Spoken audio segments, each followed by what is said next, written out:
ನಮಸ್ಕಾರ ಸ್ನೇಹಿತರೆ. ಇಂದಿನ ಆರೋಗ್ಯ ಸೂತ್ರವನ್ನು ಚರಕ ಚಿಕಿತ್ಸಾ ಸ್ಥಾನ 1ರಿಂದ ಆಯ್ದುಕೊಳ್ಳಲಾಗಿದೆ.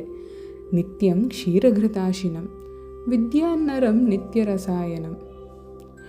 ಯಾವುದೇ ವಿವೇಚನೆ ಇಲ್ಲದೆ ಪ್ರತಿದಿನ ಅಭ್ಯಾಸ ಬಲದಿಂದ ಔಷಧಿಗಳನ್ನು ಸೇವಿಸುವುದು ಆರೋಗ್ಯಕ್ಕೆ ಹಾನಿಕಾರಕ.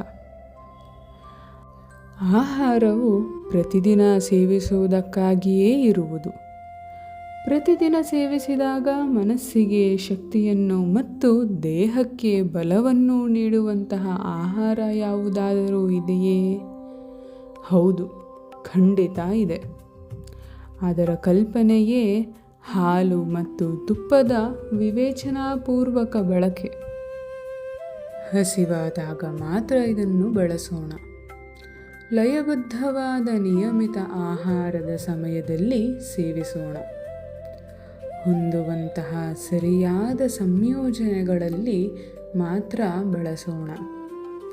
ಅದು ಚೆನ್ನಾಗಿ ಜೀರ್ಣವಾಗುವಂತೆ ನೋಡಿಕೊಳ್ಳೋಣ. ನೀವು ಮಾಂಸಾಹಾರಿಯೇ? ಹಾಗಿದ್ದರೆ ಇದು ನಿಮಗಾಗಿ ಅಲ್ಲ. ಇದನ್ನು ಬುದ್ಧಿವಂತಿಕೆಯಿಂದ ಬಳಸೋಣ. ದೀರ್ಘಕಾಲ ಮತ್ತು ಆರೋಗ್ಯವಾಗಿ ಬಾಳೋಣ. ಸ್ನೇಹಿತರೆ, ನಿಮ್ಮ ಜೀವನ ಫಲಪ್ರದವಾಗಿರಲಿ.